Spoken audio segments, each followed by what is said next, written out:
Well, good morning. This is Stan in Gainesville, Florida, and you are listening to Light Talk. Hi, this is Steve in Dallas, Texas, and today we're going to talk about URTA, follow spots, and perfection on Light Talk. And this is David, high up in the mountains of Big Bear, California. And if you don't already know, you are listening to Light Talk, and we are the Lumen Brothers. Turkeys. Turkeys. And speaking of turkeys, welcome to our very special Thanksgiving episode of Light Talk. We have some very special surprises for you this morning, but let's start off by wishing everyone, Americans and all our international friends, a very happy Thanksgiving. So, guys, happy Thanksgiving, everyone. Same to you, David and Steve. Yeah. Hey, this is a little surprise. We are actually releasing this on Thanksgiving morning. So welcome, everyone. I hope you're listening to it on Thanksgiving. If not, you can listen to it any day you want. It really doesn't matter. So, Stan, our international friends may not be familiar with this holiday. So why don't you tell them a little bit of what Thanksgiving really means? Well, first of all, if you're listening to this on Thanksgiving morning, I hope you had a nice tryptophan nap. Everybody should know what tryptophan is, which is the compound in turkey that makes you drowsy and relaxed. So, but I want to make a correction because I did some research on Thanksgiving. One would think that it's an American holiday, but indeed, Americans tend to be ethnocentric, and that's not really the case. So let me just give you a list of some of the countries, because we know we have listeners all around the world who have holidays similar or akin to Thanksgiving. And those countries would include Canada, Australia, Grenada, Liberia, the Netherlands, the Philippines, St. Lucia, Germany, Japan, United Kingdom, and India. All have holidays very similar. So I would say happy Thanksgiving to everyone on the planet, no matter where you are. If you're listening to Light Talk, there's nothing wrong with being grateful. But specifically for our American listeners, this sort of came out of the Protestant Restoration. It has a history in English traditions. It was sort of brought to the United States by the Puritans. And let me just read a couple of little sentences here from some of the research I did. And there is a lot of sort of conjecture about how this began. But Pilgrims and Puritans who emigrated from England in the 1620s and 30s carried the tradition of days of fasting and days of Thanksgiving with them to New England. The modern Thanksgiving holiday tradition is traced to a well-recorded 1619 event in Virginia and sparsely documented in 1621 as a celebration at Plymouth in present-day Massachusetts. And there's a lot more to this, but it goes back even further to a festival called Oktoberfeesten in Leiden. Leiden's autumn Thanksgiving celebration in 1617 was the occasion of sectarian disturbance that appears to have accelerated the Pilgrims' plan to emigrate to America. So something happened over there that these guys said, we got to get out of here. So later in Massachusetts, religious Thanksgiving services were declared by civil leaders such as Governor Bradford, who planned the colony's Thanksgiving celebration and festival in 1623, and the practice of holding an annual harvest festival did not become a regular affair in New England until the 1660s. Now, just a little bit about the debate. The question of where the first Thanksgiving was held in the United States has been a subject of debate primarily between New England and Virginia, complicated by the concept of Thanksgiving as a holiday celebration versus a religious service. So our friend James Baker maintains this, quote, "The American holiday's true origin was the New England Calvinist Thanksgiving. Never coupled with a Sabbath meeting, the Puritan observances were special days set aside during the week for thanksgiving and praise in response to God's providence." And more recently, President John F. Kennedy's attempt to strike a compromise between these regional claims by issuing Proclamation 3560 on November 5, 1963, which states, "Over 3 centuries ago, our forefathers in Virginia and in Massachusetts, far from home in a lonely wilderness, set aside a time of thanksgiving. On the appointed day, they gave reverent thanks for their safety, for the health of their children, for the fertility of their fields, for the love which bound them together, and for the faith which united them under God." So there's John F. Kennedy once again being the ultimate peacemaker and profile in courage by bringing these two American warring factions together. Where is John Kennedy when you need him? Oh, That's my boy. question. I agree. I was expecting just something about Turkey and Native American Indians and all these other things. And we got this amazing story. Thank you, Stan. That was just great. Now, we all celebrate Thanksgiving differently. Most of us celebrate it with our families. But this year, I decided to escape the insanity and head up to the mountains to enjoy the pine trees and fresh, cool air. One of the beautiful things about living in California is that you could be on the beach at 9 a.m. and on top of a mountain by 11. So on Monday, I loaded Kaya into the back of my Tesla, and we headed up to the beautiful cabin in Big Bear. So what are you guys doing this Thanksgiving? So the way I'm celebrating Thanksgiving this year is I'm celebrating the graduation of my daughter from college by going over to the Tesla dealership because I'm no longer bankrupt. Oh, are you getting one? Are you getting one? Yeah, apparently so. Wow. Wow. Boy, Steve and I would be Teslaratis. Oh my goodness! So this is kind of ironic that I'm the guy who's been driving electric cars for going on my 5th year, Yeah, that's but I right. still don't have a Tesla. You got to get one. Elon Musk is changing the world. I'm telling you guys, you got to have faith in Elon. So Stan, what are you doing on Thanksgiving? Well, I'm going to celebrate the 4-year early anniversary of me not graduating from college. What? You're teaching without a, you don't have a degree? I'm thinking in 4 years, I'm finally going to graduate from college and move on. But I'm being grateful. We don't have any close blood family coming to see us this time, so we're going to spend some time with some friends. We've had some friends who've gone through some tough times, some medical issues, so we're going to be around appreciating them for everything that they do.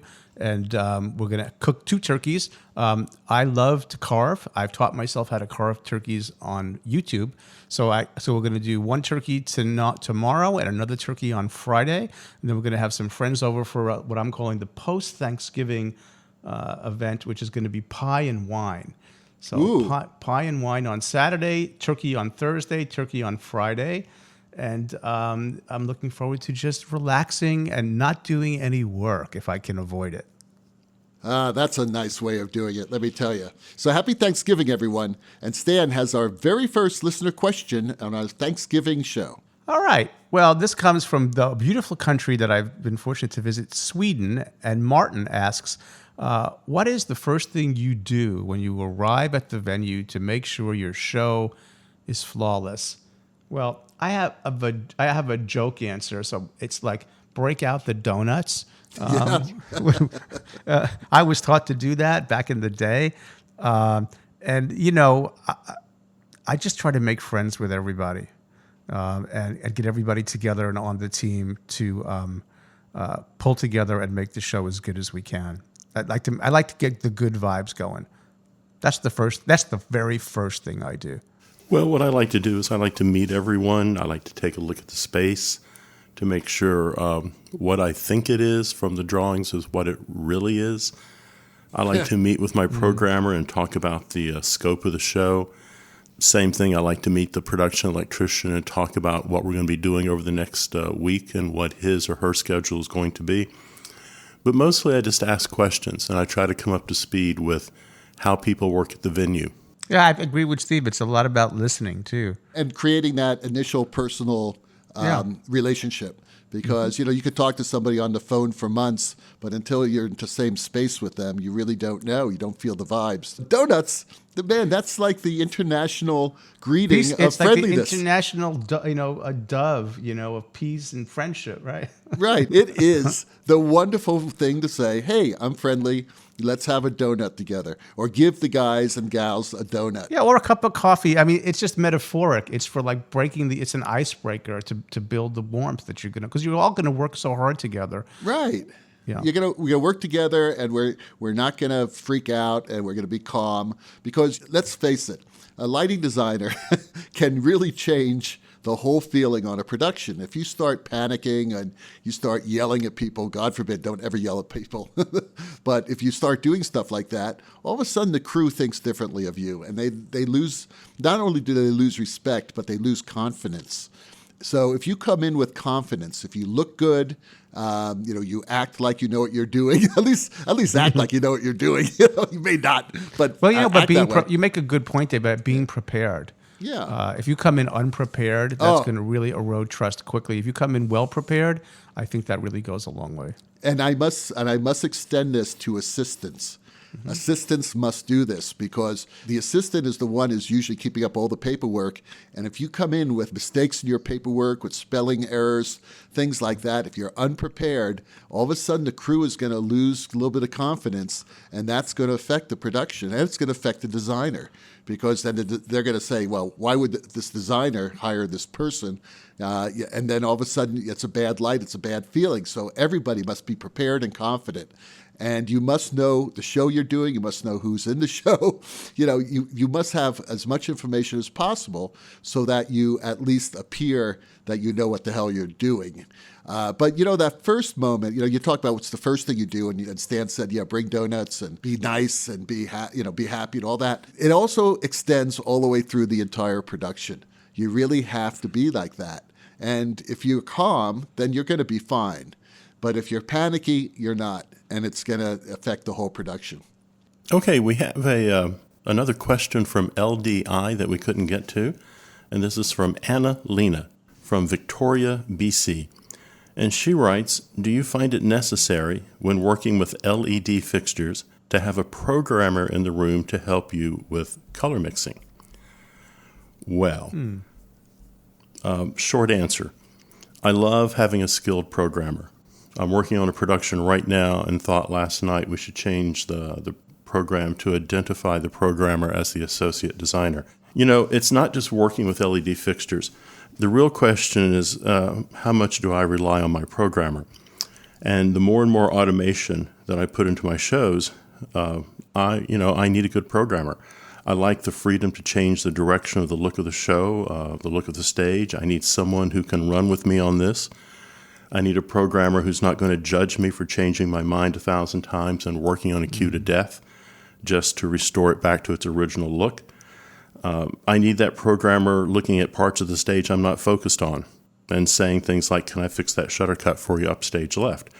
I also think that programmer needs to be able to read my mind on whether I want something to track or be cue only. But if I get back to your question, color matching a number of lamp types over a variety of manufacturers, can be really problematic. So my programmers understand not only the console, and I let them pick the console most times, but also what the equipment is capable of doing. So I or the producer am paying for that expertise, that person who comes in, who understands the equipment much better than I do. It's like me going down to the racetrack. I can hop in a NASCAR and drive around the track at 50 or 60 miles an hour, but I sure can't get it going much faster and be safe with it. So I've got that programmer who can take that equipment and that console right to the edge of what it's capable of doing. So it's more than just programming color. It's helping me produce the whole show and put it on stage the way that I want it to look. Hey, Steve, when you take your Tesla up into the mountains, you can really take it to the edge. I mean, I had that baby on autopilot, and it was turning those curves. Man, at 60 miles an hour, yeah, take it to the edge, baby. I like to live a little loose and free there. I'm going to push it to 62. But, getting back to the question, everything you said, Steve, was right on, especially the idea of your programmer being your associate designer. Mm-hmm. I must say, in at least 75% of the cases, that really is what happens. And people need to appreciate programmers more and welcome programmers into the process because they can save your butt. Now, we're talking about color mixing. Trying to match colors among various manufacturers, especially of luminaires, it's almost impossible. So you have to have some manual adjustments. If you want all your lights in an R64, let's say, and then you say, okay, these lights, put an R64 in them, boom, and then you have one look like an R68, you have one looking like an R60, then you're saying, oh, this is a problem. So then you have to color tune them. And it's not only LED, it also happens with color flags. So Having a programmer there for me is essential because, again, I'm not a programmer and I could probably do it, but it'll be a lot easier if I have a programmer there. And I know that during the process, I'll always say, okay, put in an R68. Could you add a little more green to that? And the programmer, once the programmer does it a couple of times, they know exactly the color I want. So sometimes when I call for an R68, they'll go ahead and do the custom color, or they'll tune it in if we're using a different light. Maybe be the first light that we're using of that manufacturer, and he knows or she knows that I need a little more red, I need a little more green, so they'll just go ahead and do it. And I can't tell you how much time that saves. How about you, Stan? Well, I haven't been in the weeds on this in the way that you guys are talking about it, but I did hear about a technique that a designer who I know is on our list of interviewees, we just have to book him, has a really cool technique that he does. And he has this done on a variety of consoles. So he will take, and he's a designer older than us, let's say, okay, been around a long time.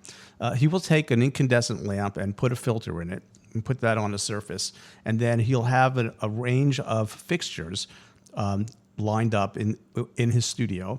And then he will match all those fixtures to the gelled fixture until they look the same by eye, and then record that information into his show file. So when he walks into the theater, when he hits a Follies Pink, for example, on any of those fixtures, they're all going to be exactly where he expects them to be.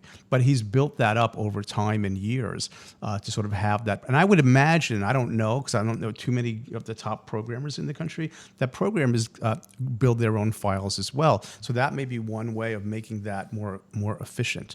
In fact, we were doing that yesterday here at school. I'm programming for a student, and we have several different fixture types, and we just do the match by eye and then merge that into that palette so they would come up and look similar. Well, that's a good idea, having your own library. Exactly. Theodore from Alaska asks, my facility is looking for a remote control follow spot system. What are your thoughts? And we are replacing units with 50,000 lumens. What fixture choices do you recommend? Well, it sounds like you have a pretty good facility there, especially if you're replacing fixtures with 50,000 lumens. We've had a whole history of remote control follow spot systems. And the one system that really is the one that is the choice of professionals, I must say, is the PRG ground control system. Everyone knows about it. It's very expensive, but it uses some amazing technology, and it has proven itself in the field. Countless concerts are touring with it. It was used in the Jesus Christ Superstar live performance that was done earlier this year. It is just the way to go, in my opinion. Now, there are less expensive ones. I know that AC Lighting is coming out with the Follow Me system. They're now supporting that system, and it's a good, low-cost system. But it doesn't sound like you are looking at low cost here, especially if you're dealing with fixtures that size. So I'm just going to assume that you can afford this thing. And there's very good news actually coming out of PRG. They now have a second system that is more cost effective for people who can't spend $40,000 or $50,000 on a unit. They now have the regular ground control system, which is the one that we all know, that has that long arm with the video monitor, and there's an HD camera on every fixture, and everything can be controlled from, I think up to like 300 feet away. It's actually a pretty long system. It's actually 2,000 feet away. Isn't that crazy? Wow. 2,000 feet away. But they're coming out now with the GCEX controller. And it's a lower priced controller, and it's used for smaller theaters, obviously, with less throw. This is up to 300 feet away. So, 300 feet is still pretty far. So it sounds like most theaters could use this new controller. I have not seen it, but it's there. Now, regarding fixtures, I like the best boys and the bad boys. Now, if you're looking at 50,000 lumens, you're talking about a bad boy. That's 48,000 lumens, that fixture. And it's made for this particular system. So that's what I would recommend. Well, I'm going to go with a slightly different system. And if you were at LDI you went by the Roby booth and you saw a really sad light show with some bad dancers on stage. but I don't think what they were you may bad. have They were noticed, bad dancers. what you may have noticed was the new Roby RoboSpot system. So they have something that is similar to the ground control. Physically looking at the two devices, they look very much the same. The thing on the Roby system, you've got programmable jog wheels on that thing. You've got an additional 10 configurable buttons on it. It is very programmable and very user-friendly. So I would take a look at the RoboSpot. And if you're going to use the RoboSpot, and I'm not sure if the RoboSpot is configurable with other fixtures, but it is meant to be the control system for the BMFL line. Right. So Roby has the BMFL follow spot. That's 40,000 lumens. If you go with the Follow Me system, which I think is out of Canada maybe, that will work across a platform of lights. So, if you don't want to use the Roby fixtures or you don't want to use the PRG fixtures, you might look at the high-end system Solar Frame, that's 33,000 lumens. You might look at the VL 3015 long throw spot, that's 41,000 lumens. But when you start pushing 50,000 lumens in a moving head, I don't think there's anything there. So you may have to rethink the output on your light. It may mean you're in a venue where you can put your light closer to stage.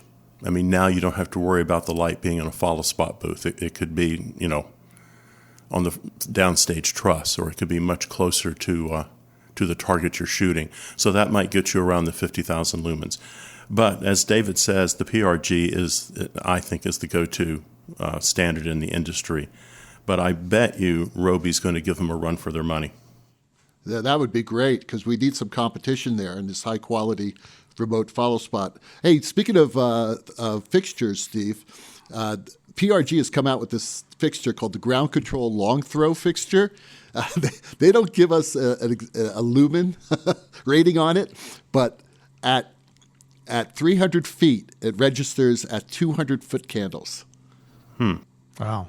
That is huge. Now, that you could probably ignite an actor. But the sucker weighs 200 pounds. It's a big light. So check it out on their website. They also have a really nice Super Ray. It's a new light, and it's for smaller, shorter throws, 10 to 100 feet, 20,000 lumens. So that's another thing you may want to check out if you're doing a shorter throw and you don't need that much power. Well, just out of coincidence, Theodore is all the way in Alaska, and I'm all the way in Florida. But we're about as far apart as we can get and still be in the country. And ironically, we are forced now at the university to be looking at a remote control follow spot system. And the reason is that over 25 years ago, the technical director at Florida built some follow spot booths in our theater. And to get in and out of them is extremely dangerous. And we've been doing that for a long time, and we've known it's a problem, and we didn't have the money or a way for a good infrastructure solution. So we've just sort of been living with it. And now, because of various events, we have to change. We can't. It's not an option. We're going to have to do it. And until these remote control follow spot systems came along, we didn't really have, other than changing the infrastructure of the building, have a good solution. So we are seriously looking at these. We've gotten some quotes. We think ground control for us is overkill for the size of our venue, and also probably out of reach financially to purchase. So we are looking at the Roby system, which I think Steve and I were together when we went up to that Roby room and saw the demonstration of that fixture.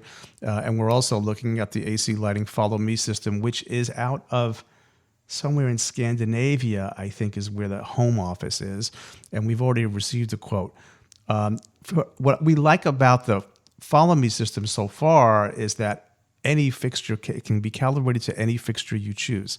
And we have Lycian arc lamps, follow spots right now that are pretty old. But when I looked up the lamp, this ANSI total lumen output was 49,000 lumens. Now, we dim it quite a bit, but that's a bright discharge lamp. So, but we do have solar theaters, the systems that we saw, particularly on that Follow Me system, was one, we liked the fact that we can use any fixture, including the ones we already own. But there's two sort of flavors to it. One is standalone, which basically the fixture is dedicated to the Follow Me system, and it can do its thing. Then there's what they call multi-target, where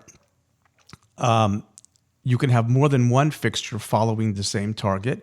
But what's also pretty cool is when the unit is in follow spot mode, you're operating it through the Follow Me system. And then when you release it, it goes back to the console and can be used in queues. And so for us, I think that's what we're going to have to do because of just the nature of who we are.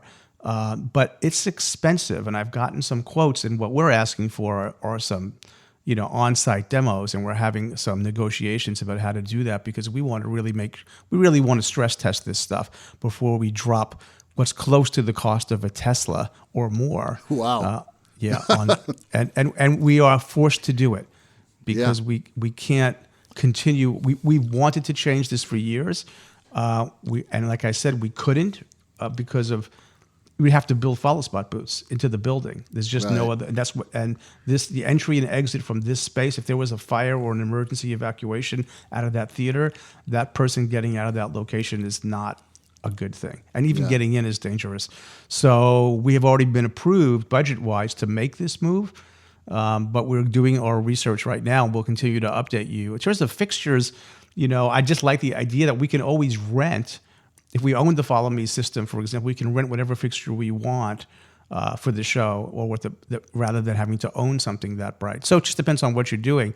So very exciting developments in our field, and hopefully there'll be more competition. But right now, I think you guys have named it the big ones out there. But it's really trying to get our head around it and making the right choices. So very, very exciting technology. Yeah, Stan, I would definitely look at the GCEX controller. From PRG, because it may fit within your budget, and it seems, as far as size, exactly what you described. Cool. And thank you, David, because that was not on my radar until I listened to this week's Light Talk. Oh, our Thanksgiving Day Light Talk. Yeah, it's a nice Thanksgiving. I did not know about that one.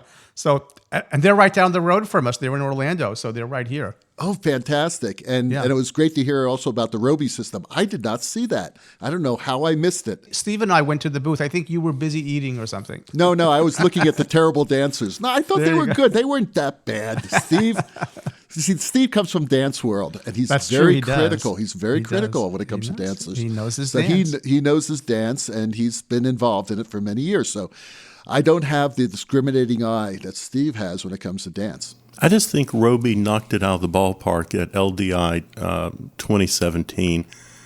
And this year, I just thought, what are you doing? What are you doing? As far as the talent, you're saying, right?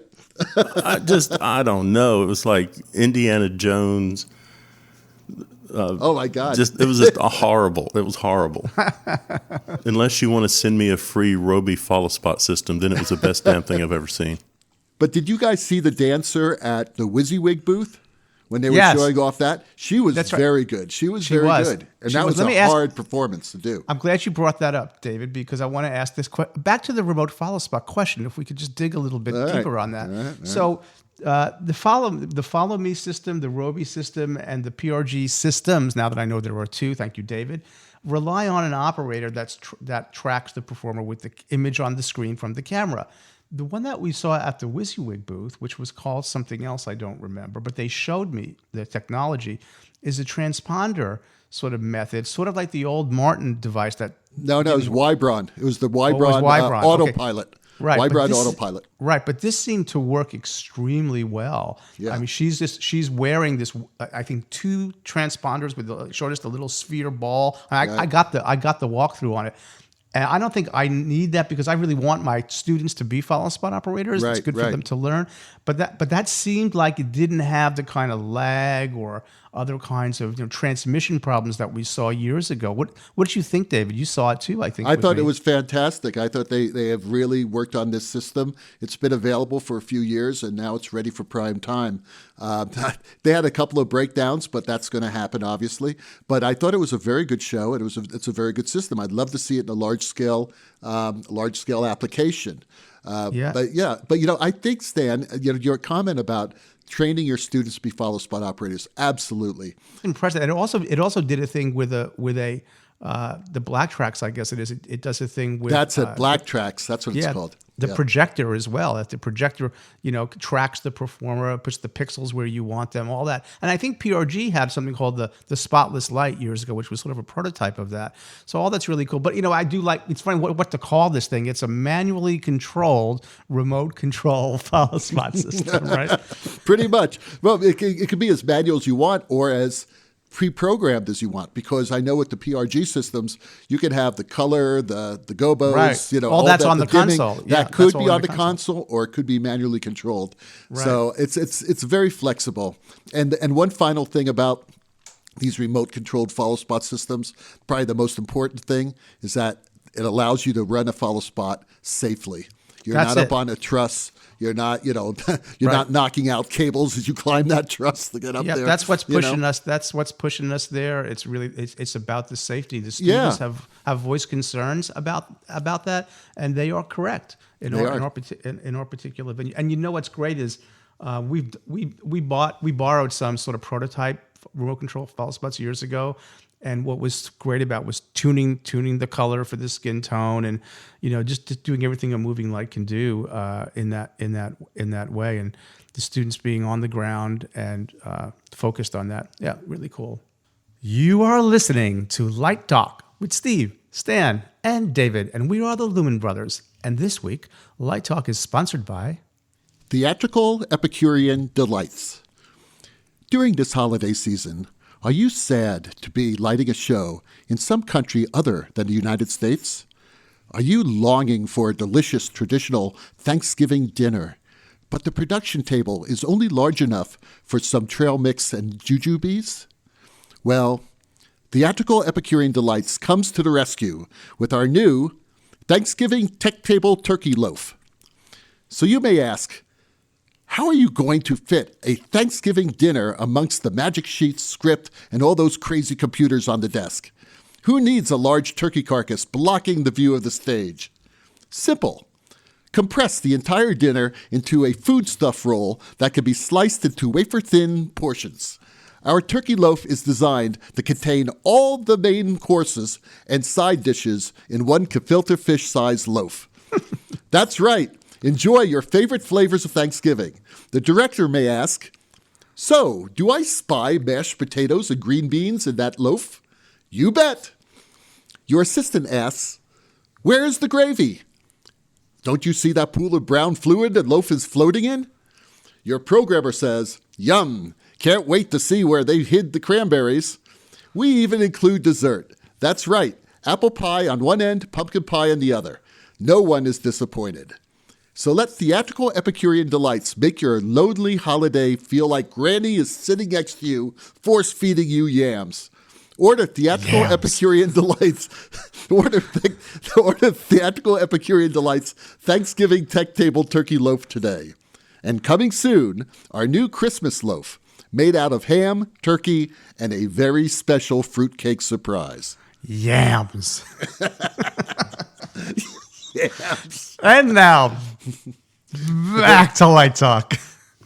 We have a question from Karen, and she wants to know, what is the most important thing you check for at an URTA interview?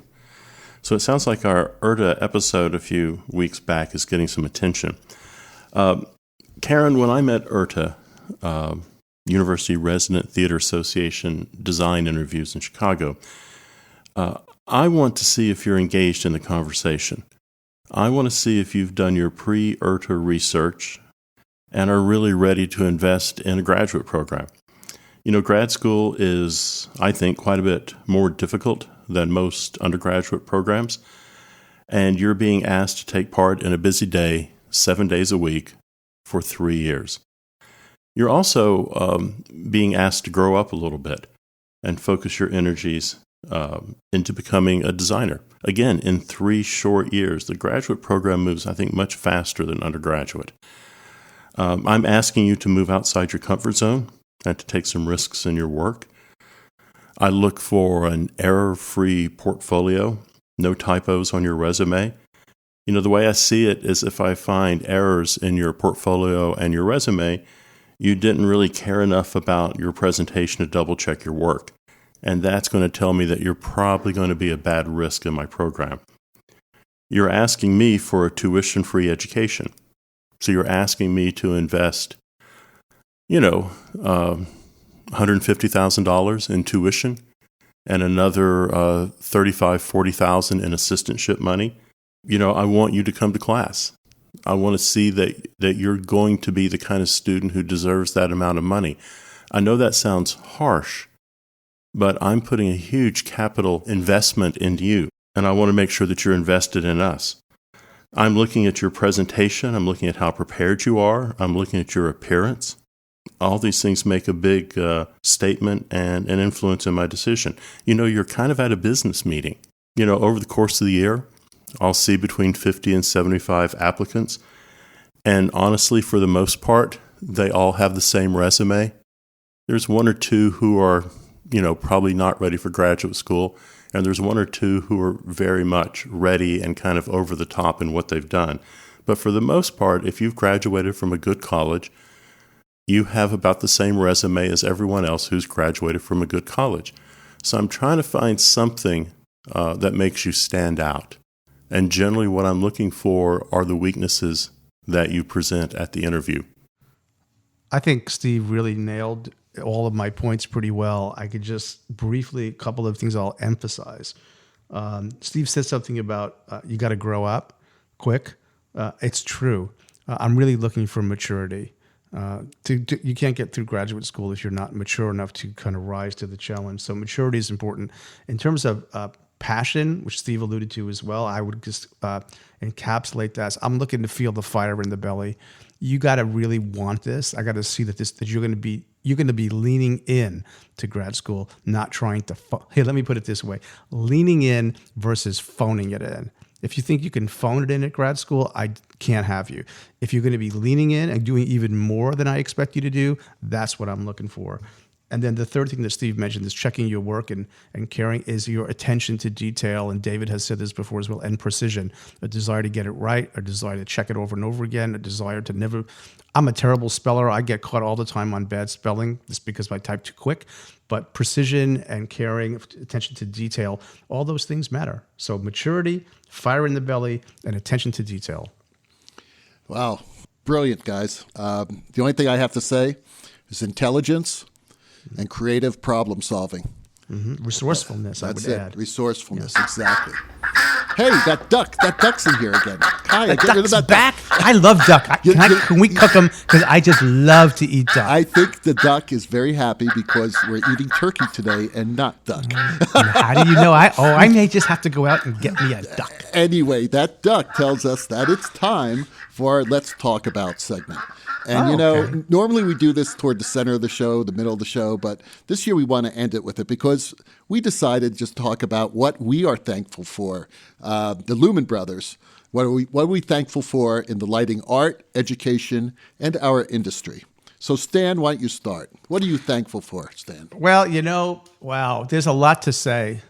So I'll try and be succinct, and I'll try and be in the moment. Yesterday was our last day, and I should have left the building at 5 o'clock, and I didn't because I had a wonderful student.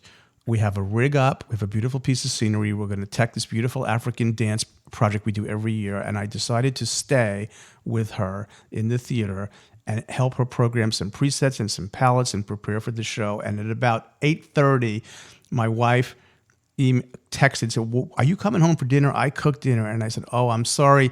I'm having such a good time here at school, helping my student prepare for this show. The lights are beautiful. We're just making beautiful stuff. I'm so grateful that I get to do that. And so I lost track of the time, and I got home, and my wife forgave me because she knows I love what I do. So I'm really grateful that I work in a profession that after 38 years, I still enjoy, and that I have a wife and a spouse who understands and forgives my passion when sometimes it takes precedence even over our time. So I'm really grateful for that, and for all the wonderful people that have been in my life for 61 years. So I'm just, and you guys, this podcast and our listeners and the people who are out there who listen to us once a week and continue to give us this opportunity to build a community. Really grateful for all of that, and especially you two guys who find the time to do this every week. That's great, Stan. You're fired. Steve, Steve, give us a few thoughts. I think I'm grateful for not wavering from wanting to be in the theater industry. Over the years, this has given me a lot of pleasure. I've seen a lot of the world. I've met some interesting people. But it's also given me a freedom to kind of live life by my own standards.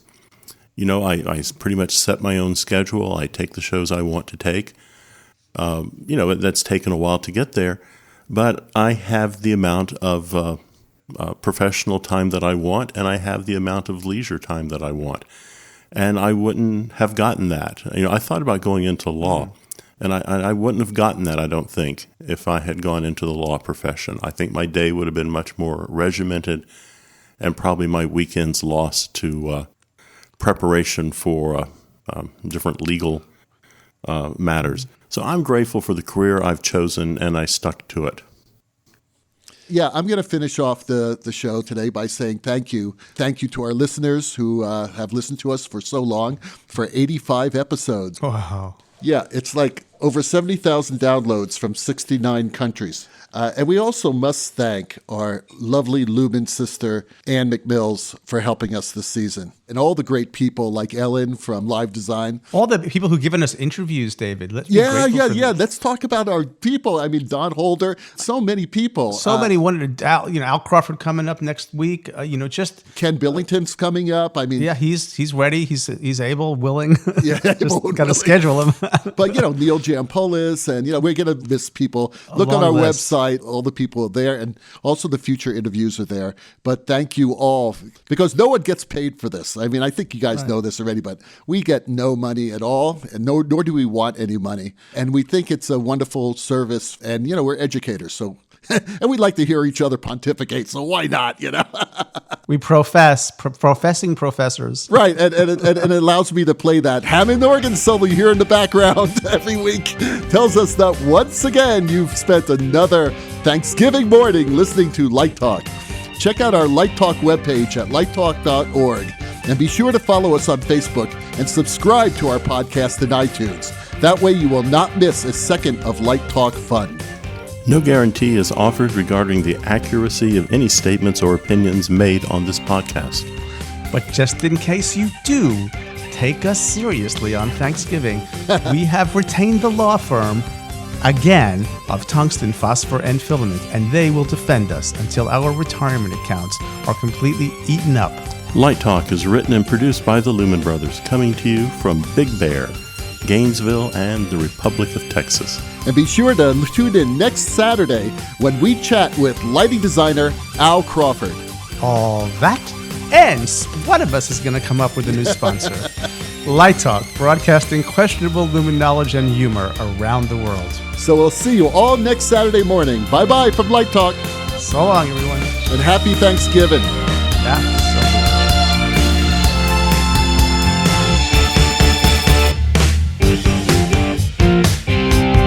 Light Talk.